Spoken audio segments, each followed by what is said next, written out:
Good morning class. आज हम लोगों का फर्स्ट चैप्टर स्टार्ट होने जा रहा है, नेताजी का चश्मा। देखिए, हिंदी में हमारी 3 पुस्तकें हैं। सबसे पहले हम लोग पुस्तकों के विषय में जानकारी करेंगे।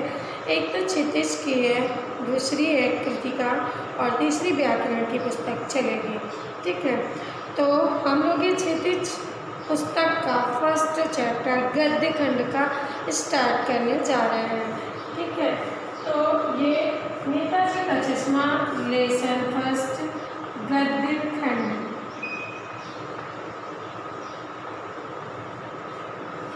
का है। ठीक है, तो आइए, इसके लेखक हैं स्वयं प्रकाश जी। देखिए, हम लोग समझते हैं स्वयं प्रकाश जी ने इस चैप्टर के माध्यम से हमें क्या समझाया है। नेताजी का चश्मा, जैसा कि ये सुभाष चंद्र बोस जी का निकनेम नेताजी था। ठीक है, तो उन्हीं के चश्मा के विषय में ये कहानी पूरी तरह से आधारित है। और यहाँ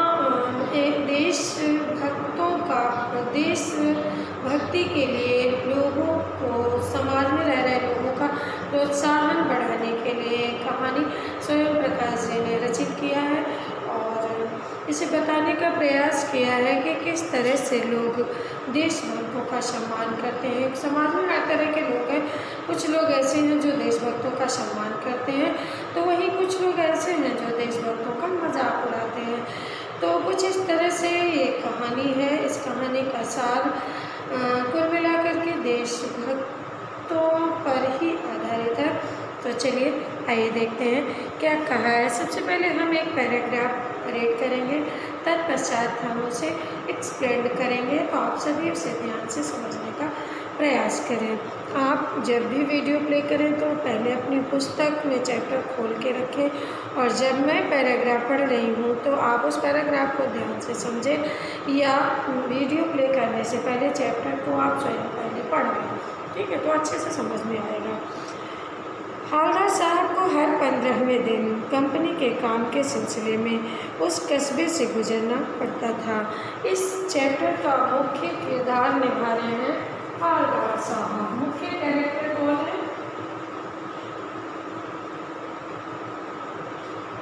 हवलदार साहब। ठीक है, हवलदार साहब इसके मुख्य कैरेक्टर है। तो हम लोग हवलदार साहब के विषय में को टारगेट बनाते हुए यहाँ पर कहानीकार ने कहानी की रचना किया है। क्या कहा कि हवलदार साहब को हर 15वें दिन कंपनी के काम से उस कस्बे से गुजरना पड़ता था। कौन सा कस्बा है जिसके विषय में इस पैराग्राफ में वर्णन हो रहा है? कस्बा बहुत बड़ा नहीं था जिसे पक्का मकान कहा जा सके। इस लाइन का अर्थ है कि कस्बा बहुत छोटा था और इसे शहर नहीं कहा जा सकता है। पक्का मकान मतलब शहर नहीं कहा जा सकता है, कस्बा ही है ये। और जिसे बाज़ार कहा जा सके, वैसा एक ही बाज़ार था जिसे बाज़ार कहा जा सके। उस कस्बे में ऐसा एक ही मतलब बड़ा बाज़ार था। कस्बे में एक लड़कों का स्कूल था, एक लड़कियों का स्कूल था। कुल मिलाकर के इस पैराग्राफ में ये बताने का प्रयास किया कहानीकार ने कि कस्बा कैसा था, कस्बे के विषय में, कस्बे में क्या क्या चीज़ें उपलब्ध थी। तो छोटा सा कस्बा था, बहुत बड़ा नहीं था, उसे शहर नहीं कहा जा सकता है। और वहाँ पर कुछ एक ही बाज़ार था जिसे हम बाज़ार, छोटी मोटी दुकानें तो और नहीं होंगी, लेकिन जो मार्केट जिसे हम बाज़ार का रूप दे सकते हैं वो एक ही था। कस्बे में एक लड़कों का स्कूल, एक लड़कियों का स्कूल था। एक सीमेंट का छोटा सा कारखाना था, 2 ओपन एयर सिनेमा घर और एक नगर पालिका थी। नगर पालिका कुछ न कुछ करवाती रहती थी। ओपन एयर सिनेमा घर था, 2 थे, और एक छोटा सा कारखाना था सीमेंट का।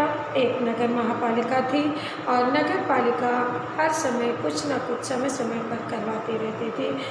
जैसे कि कभी कोई सड़क पक्की करवा दिया, कभी कुछ टॉयलेट्स बनवा दिए गए, तो कभी कबूतरों को बैठने के लिए छतरी बनवा दी गई, कभी कवि सम्मेलन करवा दिया गया। किसी नगर पालिका के किसी उत्साही बोर्ड या प्रशासनिक अधिकारी ने एक बार कस्बे के मुख्य बाजार के मुख्य चौराहे पर नेताजी सुभाष चंद्र बोस की संगमरमर की प्रतिमा लगवा दिया।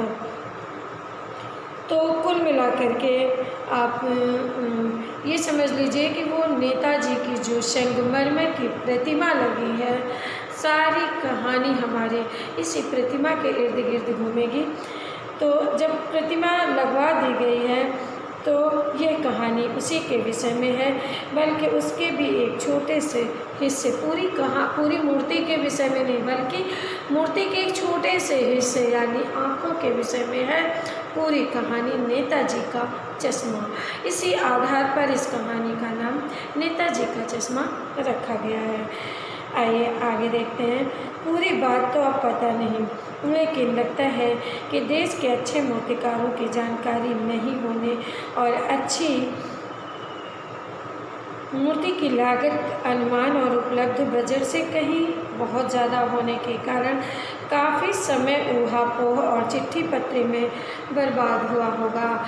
ये क्लियर नहीं है, सिद्ध नहीं है, लेकिन कयास लगाया जा रहा है कि शायद वहाँ पर कोई अच्छा मूर्तिकार नहीं हो, या हो भी तो उन्हें नगर महापालिका के जो अध्यक्ष हैं उनको जानकारी नहीं होगी, या जो भी हो, समस्या जो भी हो, अनुमान ही लगाया जा रहा है, या अच्छे मूर्तिकारों की जानकारी न हो, या चिट्ठी पत्री यानी कि संवाद करने में काफ़ी समय बीत गया हो, या बोर्ड के शासनावधि समाप्त होने की घड़ियों में किसी स्थानीय कलाकार, जब बोर्ड ने जिस समय का समय दिया था कि समय तक मूर्ति लग जानी चाहिए, उस समय तक जब मूर्ति नहीं बन पाई, कम समय रहा होगा, तो किसी स्थानीय मूर्तिकार को ये काम सौंप दिया गया होगा ताकि जल्दी से लग जाए मूर्ति चौराहे पर। अंत में कस्बे के इकलौते हाई स्कूल के ड्राइंग मास्टर, मान लीजिए मोतीलाल जी को ही, कस्बे के एक ड्राइंग मास्टर थे मोतीलाल जी, उनको ही ये काम सौंप दिया गया होगा, जो महीने भर में मूर्ति बनाकर देने का विश्वास दिला रहे थे। उन्होंने कहा होगा कि मैं 1 महीने में मूर्ति बना करके लगा दूँगा, तो शायद ये काम उन्हें दे दिया गया हो। कुल मिलाकर के समय कम रहा होगा, जिसकी वजह से स्थानीय कलाकार मोतीलाल जी को मूर्ति बनाने का जिम्मा दे दिया गया होगा, उन्हें जिम्मेदारी दी गई होगी। उन्होंने कहा होगा कि मैं 1 महीने के अंदर बना करके दे दूँगा, समय अनुसार मैं आपको मूर्ति बनाकर दे दूँगा। चलिए आगे देखिए। जैसा कि कहा जा चुका है कि मूर्ति संगमरमर की थी, टोपी की नोक से कोट के दूसरे बटन तक। मूर्ति कैसी थी? संगमरमर की थी, टोपी के नोक से कोट के दूसरे बटन तक इतनी मूर्ति थी, बस ऊपर का पोर्शन इतना था और नीचे का पोर्शन नहीं था। और मूर्ति, अब यहाँ इस पैराग्राफ में मूर्ति कैसी दिख रही थी इसके विषय में बताया जा रहा है। तो ये 2 फुट ऊंची थी, जिसे कहते हैं बस्ट। क्वेश्चन बनता है बस्ट किसे कहते हैं? तो टोपी के नोक से कोट के दूसरे बटन तक की मूर्ति को बस्ट कहते हैं, यानी कि हाफ मूर्ति जो होती है उसे बस्ट कहते हैं। और सुंदर थी मूर्ति, बस्ट थी और सुंदर थी। नेताजी बड़े सुंदर लग रहे थे उस मूर्ति में, कुछ न कुछ मासूम और कमशीन लग रहे थे। उनकी कुछ मासूम यानी उनके चेहरे से मासूमियत और कम उम्र के दिख रहे थे। कमशीन मतलब कम उम्र के दिख रहे थे। और उनकी वर्दी जो थी वो फौजी वर्दी थी। मूर्ति को देखते ही दिल्ली चलो, तुम मुझे खून दो, मैं तुम्हें आज़ादी दूंगा, ये नेताजी का नारा था कि तुम दिल्ली चलो अभियान चलने के लिए। उन्होंने ऐसे नारे दिया था, और तुम मुझे खून दो, मैं तुम्हें आज़ादी दूंगा आदि वगैरह याद आने लगते थे। उस मूर्ति को देखते ही लेखक कहते हैं कि मुझे वो नारे उनके याद आने लगते हैं। इस दृष्टि से यह सफल और सराहनीय प्रयास था। इस दृष्टि से एक सफल और सराहनीय प्रयास था कि केवल एक चीज़ की कसर थी जो देखते ही खटकती थी। नेताजी की आंखों पर चश्मा नहीं था। मूर्ति में सब कुछ तो था, लेकिन एक ही चीज़ की कमी थी कि नेताजी की मूर्ति पर चश्मा नहीं था। एक ही कमी थी, सब कुछ था, सुंदर लग रहे थे, मूर्ति बड़ी सुंदर थी। नेताजी की इस मूर्ति को देखकर उनकी उम्र बहुत कम लग रही थी, सब कुछ अच्छा था, बस एक कमी थी। क्या? चश्मा नहीं था, नेताजी का चश्मा। अब आप समझ रहे होंगे कि आखिर इस कहानी का टाइटल नेताजी का चश्मा क्यों रखा गया है। अब तक आपको इतनी बात समझ में आ गई होगी। तो आइए आगे देखते हैं। नेताजी की आंखों पर चश्मा नहीं था, चश्मा तो था लेकिन संगमरमर का नहीं था। चश्मा तो था, पहले तो चश्मा नहीं था लेकिन बाद में चश्मा हो गया। चश्मा तो था लेकिन संगमरमर का नहीं था। एक सामान्य और सचमुच के चश्मे का चौड़ा काला फ्रेम मूर्ति को पहना दिया गया था। संगमरमर का चौड़ा काला फ्रेम रियल चश्मा, ओरिजिनल चश्मा मूर्ति पर पहना दिया गया था। संगमरमर की मूर्ति पर ओरिजिनल चश्मा, ना कि संगमरमर का चश्मा। हवलदार साहब जब पहली बार उस कस्बे से गुजरे, कंपनी के काम से उसी कस्बे से बार बार गुजरते थे, जब वो पहली बार गुजरे तो उन्होंने देखा चौराहे पर पान खाने के लिए रुके। चौराहे के आसपास अक्सर पान की दुकानें होती हैं, तो वहाँ पर वो पान खाने के लिए रुके। तभी उन्होंने उसे लक्षित किया, यानी उसको ध्यान से देखा। लक्षित करना, उसको ध्यान से देखा और क्या कि चेहरे पर एक कौतुक भरी मुस्कान फैल गई। उस मूर्ति को ध्यान से देखते हुए उनके चेहरे पर मुस्कान आ जाती है। क्यों? क्योंकि वाह भाई, वो सोचने लगे क्या आइडिया है, मूर्ति संगमरमर की और चश्मा रियल। ये देख करके उनके चेहरे पर मुस्कान आ गई। जीप कस्बा छोड़कर आगे बढ़ गए। पान खाया, मूर्ति को देखा, मुस्कुराए और अपनी जीप से बैठ करके आगे बढ़ गए। तभी हवलदार साहब उस मूर्ति के विषय में सोचते रहे। जीप में बैठ करके वो उस मूर्ति के विषय में सोचते रहे। क्या सोचते रहे? अंत में इस निष्कर्ष पर पहुँचे कि कुल मिलाकर कस्बे के नागरिकों का ये प्रयास सराहनीय कहा जाना चाहिए। सोचते रहे कि कुल मिलाकर के इस कस्बे के जो नागरिक हैं उनका ये प्रयास सराहनीय है, यानी तारीफ़ काबिल है। महत्व तो मूर्ति के रंग रूप या कद का नहीं, उस भावना का है, वरना तो देशभक्ति की आजकल मजाक की चीज़ होती जा रही है। उन्होंने कहा महत्व तो इस चीज़ का नहीं है कि मूर्ति पर चश्मा ओरिजिनल लगा हुआ है, महत्व तो इस बात का है कि कस्बे पर एक देशभक्त का सम्मान करने के लिए देशभक्त की मूर्ति लगाई गई है, यानी कि स्थानीय लोगों में देशभक्ति की भावना जागृत है, तभी वहाँ पर ये मूर्ति लगाई गई है। मेन बात ये है, मतलब अस्तित्व इस बात का है कि मूर्ति लगाए जाने का मतलब है कि वहाँ के स्थानीय लोगों में देशभक्ति की भावना जीवित है। दूसरी बार जब हवलदार साहब उधर से गुजरे तो उन्हें मूर्ति में कुछ अंतर दिखाई दिया। पहली बार उन्होंने देखा मूर्ति पर ओरिजिनल चश्मा लगा, उन्होंने सोचा कोई बात नहीं, बात है कि मूर्ति लगी हुई है, यही बहुत बड़ी बात है, मूर्ति पर चश्मा है ये बहुत बड़ी बात है। लेकिन जब दोबारा निकलते हैं वो उस गली से, उस कस्बे से, उस चौराहे से, तो उन्होंने देखा कि चश्मा बदला हुआ था, दूसरा चश्मा लगा हुआ था। तो अब उनका ध्यान उस मूर्ति की तरफ खिंचने लगा। क्या देखा उन्होंने? अंतर देखा, ध्यान से देखा तो पाया चश्मा दूसरा है। पहले मोटे फ्रेम वाला चौकोर चश्मा था, अब तार के फ्रेम वाला गोल चश्मा। तार के फ्रेम वाला गोल चश्मा जब उन्होंने देखा तो हवलदार साहब का कौतुक और बढ़ गया, मन में एक्साइटमेंट जागृत हो गया कि ये क्या, वाह भाई क्या आइडिया है, मूर्ति कपड़े नहीं बदल सकती है लेकिन चश्मे बदल सकती है। बहुत बढ़िया विचार है लोगों का यहाँ के कि मूर्ति कपड़े नहीं बदल सकती है लेकिन चश्मा बदल सकती है। दो बार तो उन्होंने ये देखा, पहली बार देखा ओरिजिनल चश्मा, दूसरी बार उन्होंने देखा कि दूसरा चश्मा। ठीक है, पहली बार काला मोटे फ्रेम का चश्मा, दूसरी बार उन्होंने तार के फ्रेम वाला चौकोर चश्मा देखा। तो इस तरह से चश्मा बदलना एक कौतुक भरी बात हो गई। तो जब तीसरी बार उन्होंने, चलो पहली बार हो गया, दूसरी बार हो गया, एक्साइटमेंट तो हुआ, मूर्ति अपनी तरफ खींचने लगी उनको। तीसरी बार जब उस कस्बे से गुजरते हैं तो क्या होता है, नया चश्मा। तीसरी बार जब गुजरे तो उन्होंने देखा फिर नया चश्मा। तो ये बात उनके दिमाग में कौन थी, आखिर ये काम करता कौन है, ये रोज़ रोज़ मूर्ति चश्मे क्यों बदलती है। तो ये प्रश्न बन गया उनके दिमाग में। हवलदार साहब की आदत पड़ गई हर बार कस्बे से गुजरते समय चौराहे पर रुकना, पान खाना, मूर्ति को ध्यान से देखना। एक बार जब कौतूहल दुर्दमनीय हो उठा तो पान वाले से ही पूछ लिया, क्यों भाई क्या बात है, ये तुम्हारे नेताजी का चश्मा हर बार बदल कैसे जाता है। जहाँ पर वो पान खाते थे, रुकते थे पान खाने के लिए, पान वाले से ही उन्होंने पूछा कि क्या बात है, ये मूर्ति आपकी चश्मा कैसे बदल लेती है, कारण क्या हो सकता है इसका कि मूर्ति चश्मा बार बार बदलती है। तो देखिए क्या कहते हैं पान वाले भैया, क्या बताते हैं हवलदार साहब को।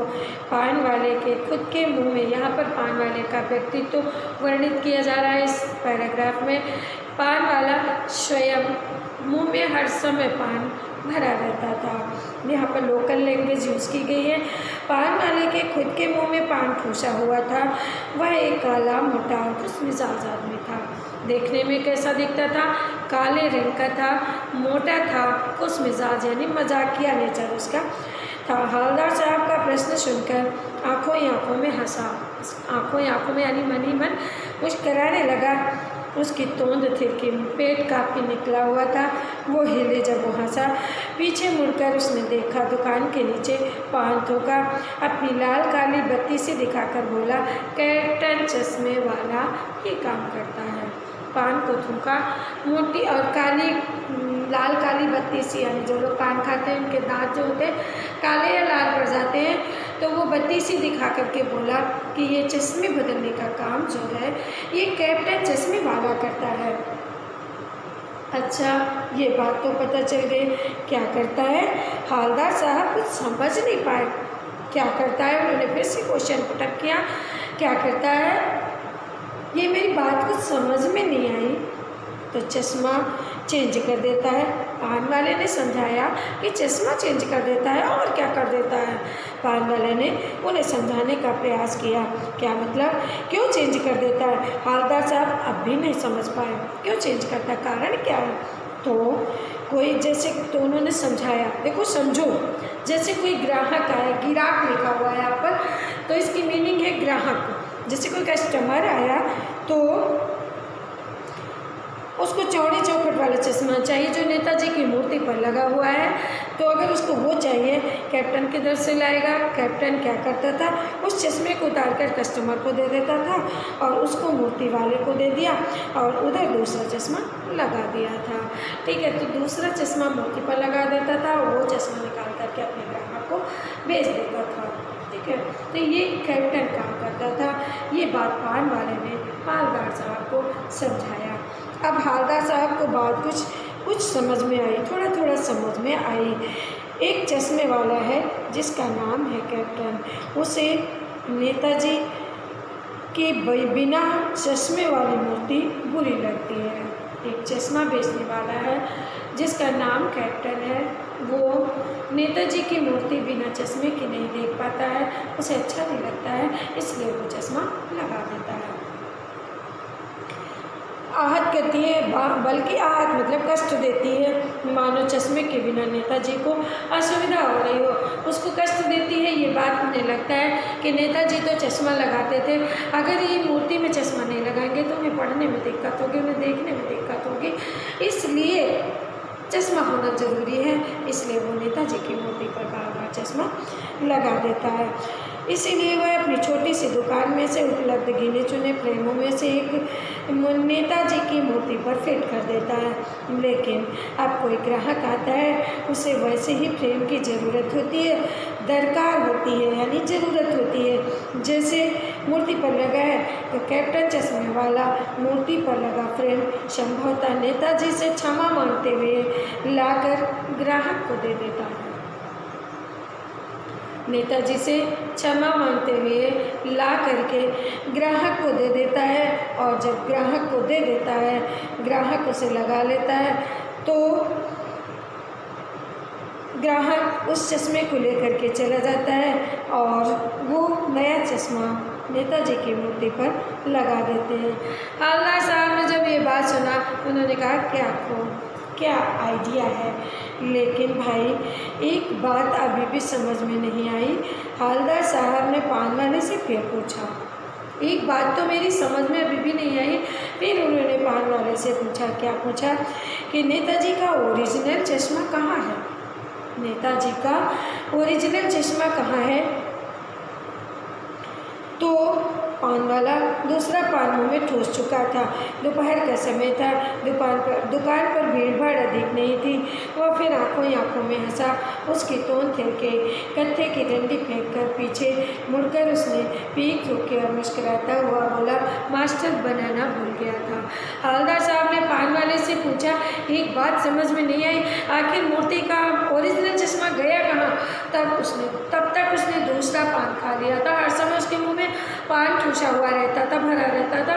उसने पान को थूका, फिर मुस्कुराया, फिर उसकी तोंद थिरकी यानी पेट उसका हिला और फिर उसने बताया कि लगता है कि मूर्तिकार ओरिजिनल चश्मा बनाना भूल गया होगा।